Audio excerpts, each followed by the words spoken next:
Kenneth was a young man who grew up in a small, quiet village called Canaan. He lived with his loving mother, Grace, who was a widow, and his two younger sisters, Susan and Rose. Kenneth lost his father when he was still in secondary school. The day his father died was the day their life turned upside down. After the burial, none of his father's kinsmen came to help them. In fact, instead of helping, they took away the little things Kenneth's father had left behind. Grace was a strong woman. Even though she cried at night when nobody could see her, she kept waking up every morning to face life. She wanted to fulfill her late husband's wish that all his children would go to school. To do this, she sold some of her beautiful wrappers, borrowed money from neighbors, and did all kinds of menial jobs, washing clothes, weeding people's farms, carrying loads at the market, just so she could pay Kenneth's school fees. Kenneth saw all these sacrifices, and it made him make a promise deep in his heart. One day, I will give my mother a better life. While still in school, he also worked hard to support her. After classes, he would go to construction sites to carry blocks, weed people's farms, or fetch water for a fee. The little money he earned helped to feed the family and pay Susan and Rose's school fees. Years passed, and finally Kenneth graduated from the university. Everyone in the village thought his life would change immediately, but things didn't go as planned. Kenneth searched everywhere for a job but found none. His savings ran out, and he had to move to Lagos, the big city, to try his luck. Lagos was not what he expected. He couldn't afford his own place, so he squatted with some other young men in a small, crowded, one-room apartment in a ghetto. To survive, he did all kinds of menial jobs, pushing barrows in the market, working as a bus conductor, carrying heavy loads for traders. Every month, even if he had little left for himself, he sent money to his mother in the village for food and to pay his sister's school fees. But each time he called home, his heart grew heavy. Some women in the village would mock his mother, saying, "All those years your son spent in school, and now he is in Lagos. What does he have to show for it?" Kenneth hated hearing this, but Grace would always smile on the phone and say to him, "My son, don't listen to them. God will change our story. Just don't give up." Those words made him cry every time. He would hold the phone tightly and say, "Mama, I promise you, I will give you a better life no matter how long it takes." His fellow squatters often laughed at him when they saw him crying. "Kenneth, you are a man. You cry like small child. Man up," they would tease. But Kenneth didn't mind. He knew they didn't understand what was going on in his life. One hot afternoon, Kenneth was sitting quietly in the corner of the room, thinking about his life. He was wondering how long it would take before his life would finally change, as he was still filled with big aspirations. When one of the squatters, a tall man named Chris, walked up to him. Chris gently patted him on the shoulder and said, "Kenneth, I just found an update that can change your life for good." Kenneth looked up, surprised. He stared at Chris, wondering what he meant. "What update?" Kenneth asked quietly, his voice tired but curious. Chris gave a little smile and leaned closer. "I have a friend. His name is Isaac. You know him?" Kenneth shook his head, saying no. Chris went on, "Well, Isaac was like us before, broke, struggling, wearing the same clothes every day. But all of a sudden, the guy became extremely wealthy. I'm talking about big money, Kenneth. He now drives cars, wears gold chains, and lives in a big house. And guess what? He promised to carry me to meet the person that made him rich, a native wealth maker. You know, a babalawo Kenneth's eyes widened. He sat back, shocked. Chris, you know me. I'm ready to hustle, but I'm not ready to get myself involved with dirty things. Chris laughed loudly. Dirty things? My guy, think about it well. You either do this or you die as a poor man. Life doesn't have pity. Kenneth didn't say anything else. He kept telling himself over and over in his mind, I can't get involved in such things. I can't. But the thought kept lingering. Early the very next morning, Kenneth's phone rang. It was a call from the village. He answered quickly. The trembling voice on the other end made his heart race. Kenneth, your mother. She was rushed to the hospital at midnight. The doctors say she needs surgery immediately. They said it will cost 3 million naira. If we don't pay soon, she may not last till next week. Kenneth's heart pounded. 3 million! His voice cracked. Please, has anyone tried to help? What about my father's people? Can they lend anything? The voice replied, We asked them, but they all refused. Kenneth felt like the world had collapsed on him. His mother must not die. He had already lost his father. He couldn't lose her too. He ran around Lagos the whole day, calling people, trying to hustle out the money. But no matter what he did, the money wasn't coming. That night, he sat alone in the dark corner of the small ghetto room. His mind was full of his mother's face. Tears rolled down his cheeks as he whispered to himself, Mama will not die. I will do whatever it takes. The next morning, he walked straight to Chris. I'm ready, Kenneth said in a low but firm voice. Chris's lips curved into a satisfied smile. Good choice, my brother. You won't regret it. Later that day, Chris took Kenneth to Isaac's house. The moment they reached the big gate, Kenneth's eyes grew wide. The mansion stood tall, painted white, with shiny windows and expensive cars parked outside. He had never seen such beauty in real life. They knocked, and soon Isaac came out. He was dressed in a designer shirt, with a gold watch on his wrist. Chris, my guy! Isaac greeted warmly and shook his hand. His eyes then turned to Kenneth. So this is the man you told me about? As they walked into the house, Chris nodded. Yes, this is Kenneth. Isaac's smile slowly faded, replaced with a serious look. Kenneth, let me tell you straight, I'm into yahoo. Kenneth froze for a moment. He had heard about yahoo before, scamming people online, but to hear it so boldly from someone in such a big house shocked him.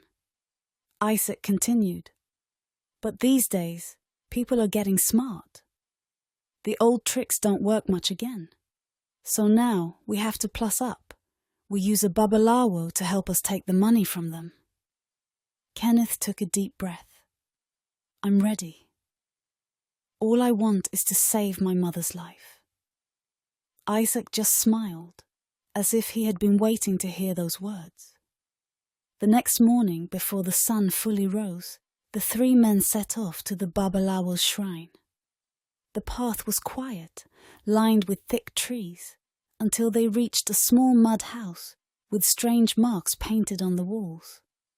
Inside, the babalawo sat on a mat, surrounded by cowries, candles, and pots of herbs. Chris explained everything, pointing at Kenneth and saying that he was ready to join them. The babalawo didn't talk much. He looked at them with sharp eyes, then reached into a small wooden box. He brought out 2 cowries tied with a red thread and gave them to Chris and Kenneth. Wear this around your waist. It will protect you and bring you money, he said. As they thanked him and turned to leave, the babalawo gave a slow smile and whispered, See you soon. The words made Kenneth's skin crawl. He couldn't shake the thought. If this man can make wealth, Why doesn't he make himself richer instead of sitting here? But later that same evening, something shocking happened. Kenneth got a call from the village. A stranger had just walked into the hospital and paid his mother's entire surgery bill in cash. Kenneth's heart raced with joy. He called home immediately, and his sisters Susan and Rose were shouting with excitement, "Mama will live! Mama will live!" He smiled for the first time in days. But deep inside, he felt a strange heaviness. No one knew that he had just taken his first step into a dark world. That night, Kenneth and Chris packed their few belongings and moved into Isaac's mansion. They started working with him, learning the tricks of yahoo, and it wasn't long before Kenneth got his first cash out, $150. It felt small compared to Isaac's millions, but it was the first money he had ever made, so he felt excited. But little did he know, this was only the beginning. Life for Kenneth began to change faster than he ever imagined. At first, his cash outs came in small amounts, hundreds of dollars here and there. But soon, without much stress, the money began to grow into thousands, then tens of thousands, and before long, he was cashing out millions of naira. Within months, Kenneth had become extremely rich. His life was now completely different from the days of pushing barrows and working as a bus conductor in Lagos. The first thing he did was return to Canaan village, not quietly, but in grand style. The villagers could not believe their eyes when a convoy of expensive cars drove into the village, with Kenneth sitting in the front seat of a black SUV. He began building a mighty mansion for his mother. People gathered to watch the house and whispered to each other, "Is this not the same Kenneth that used to carry cement in Lagos? How did he do it?" It was the most beautiful home in the village. Kenneth bought his mother a brand new car, a shiny red SUV, and opened a big supermarket for her.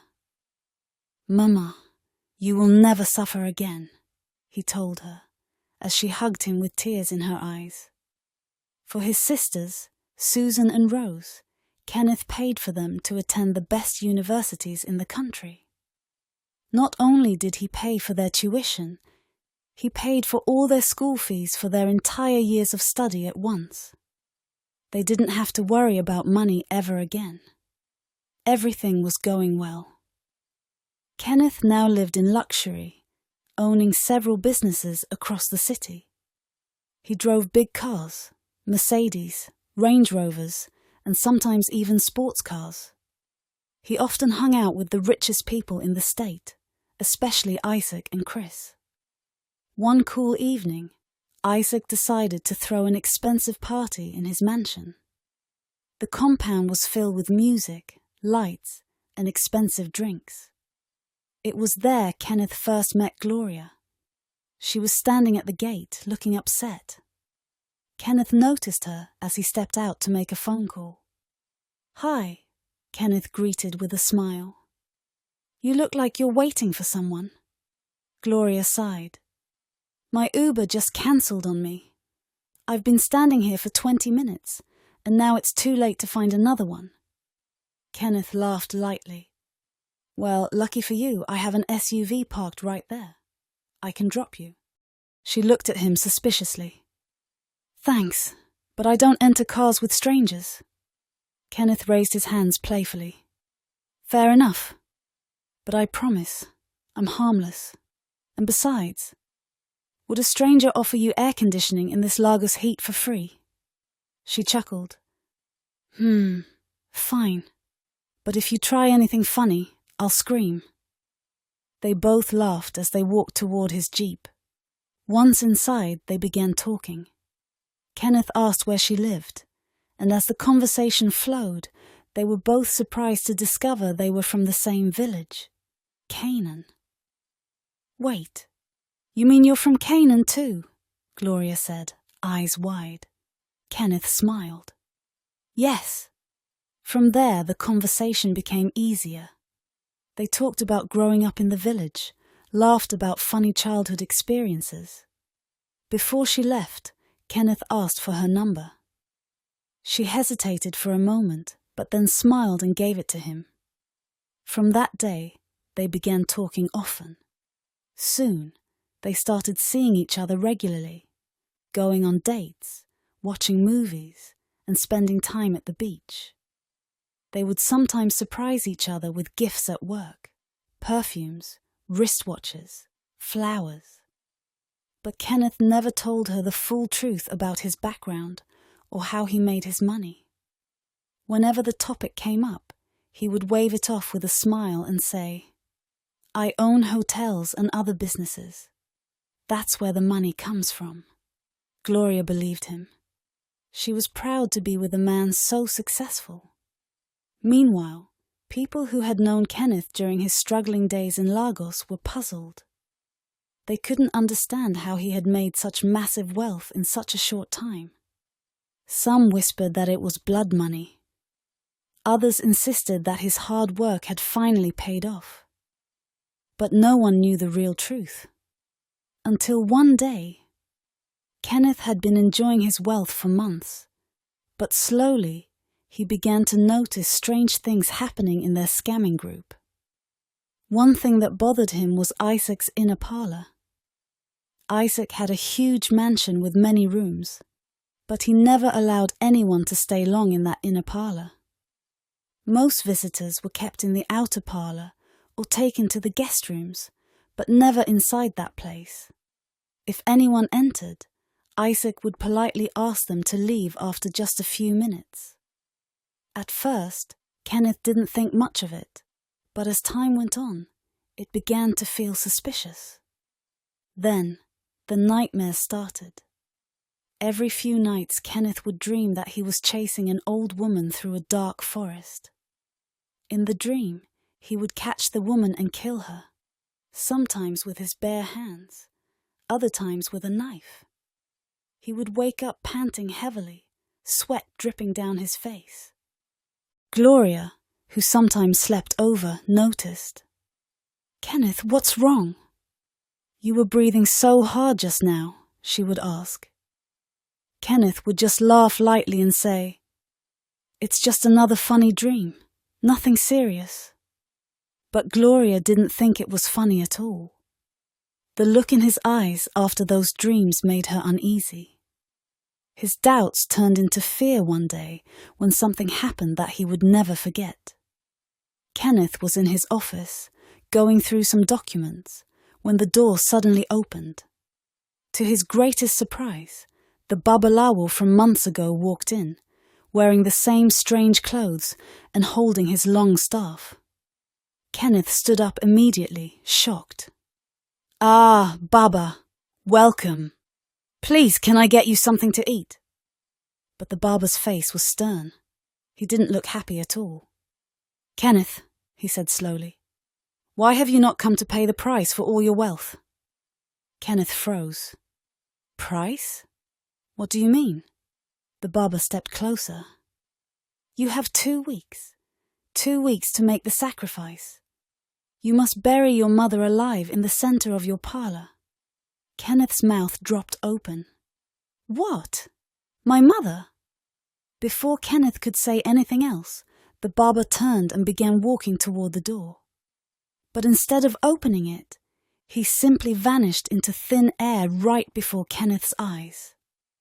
Kenneth's whole body shook. His head felt heavy. He couldn't think straight.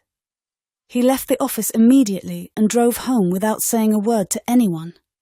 All the way, he kept telling himself, "I can't do this. I can't use my mother.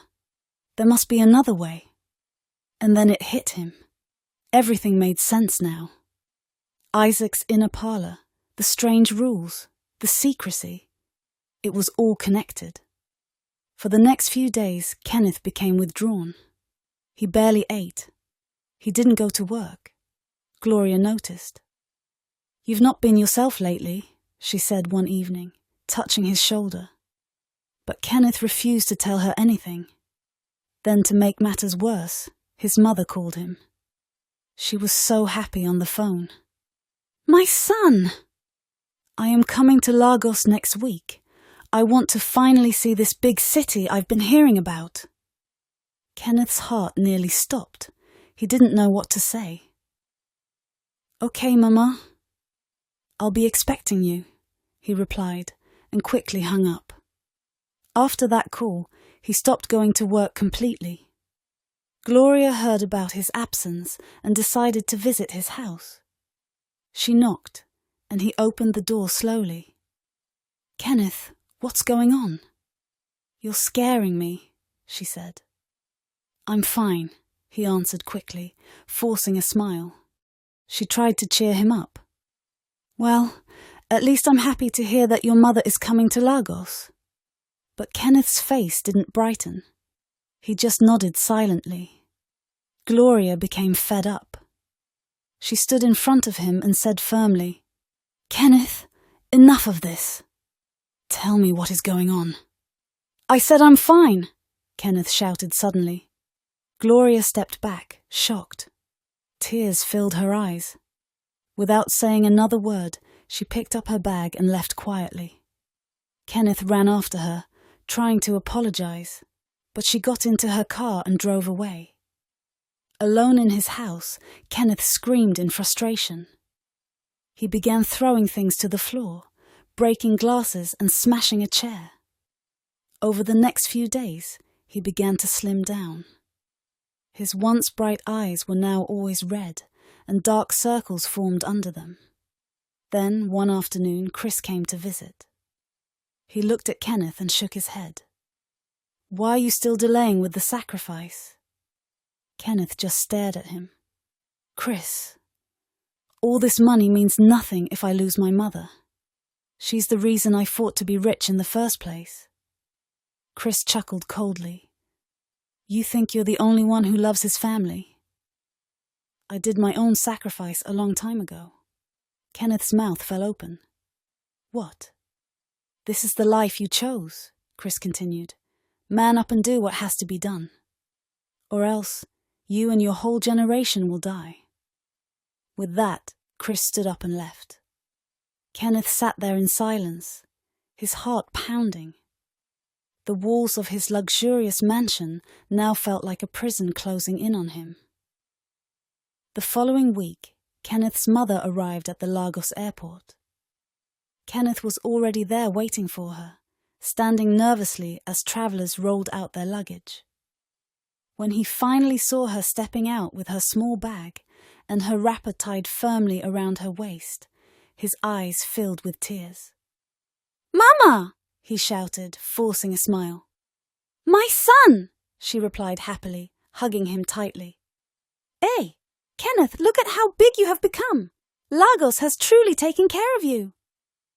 On their way home in the car, Mama could not stop talking. She kept looking out of the window in excitement. "Ah, this Lagos, Ain. I have been hearing about it, but now I see with my eyes. Look at the tall buildings. Look at the fine cars. In the village, we only see them in magazines."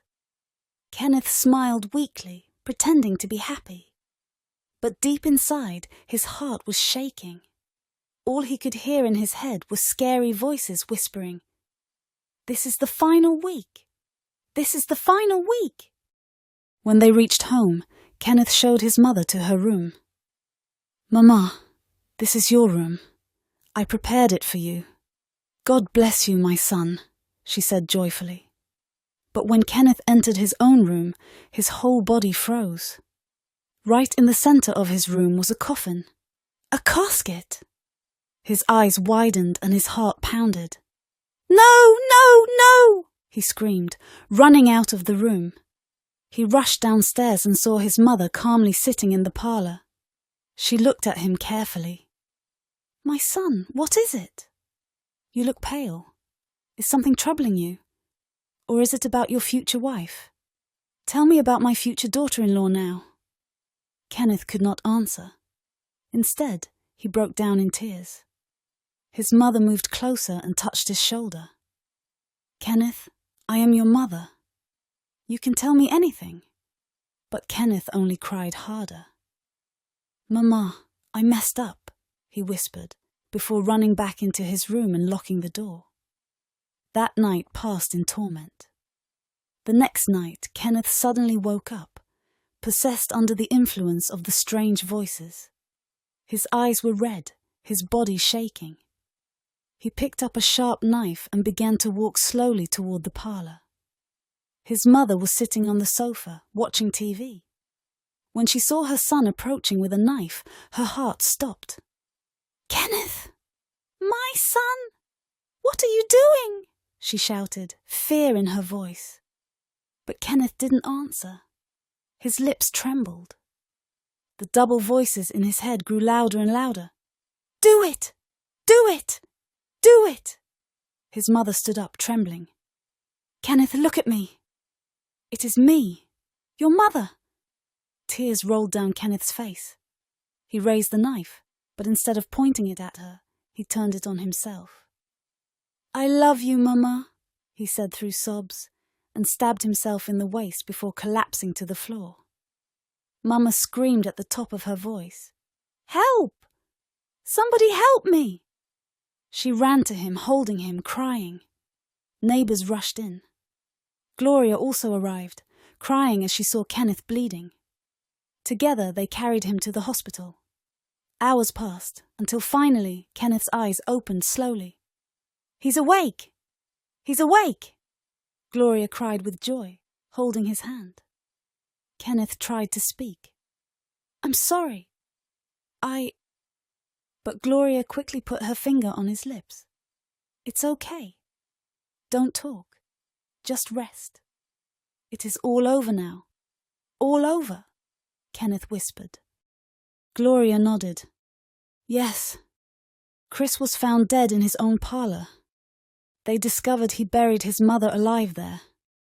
Isaac, the Babalawo, and his other Yahoo members have been arrested. You, Kenneth, are free. You are a brave man." Tears filled Kenneth's eyes. Just then, the doctor walked in with his mother. She rushed to his bedside, holding him tightly. "Mama!" Kenneth cried, his whole body trembling. "My son!" she comforted him. "Do you know something? The Good Samaritan who paid for my hospital bill that time.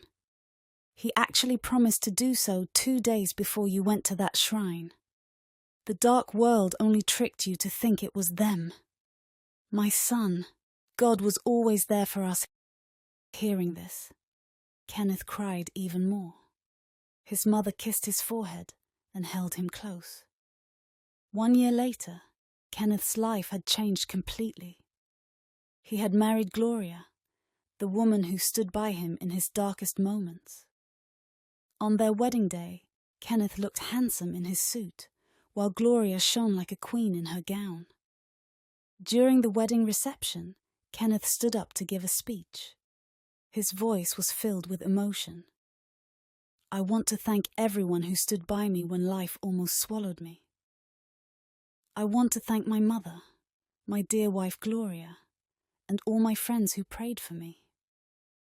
I almost lost my soul because of desperation. To all the young ones here today, listen carefully. Never allow desperation to push you into something evil. Wait for your time. Everyone has an appointed time, and when it comes, your story will change."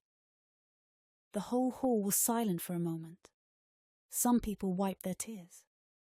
Then suddenly, everyone clapped loudly, cheering for Kenneth and Gloria. Kenneth looked at his mother, who smiled proudly at him, and he felt peace in his heart at last.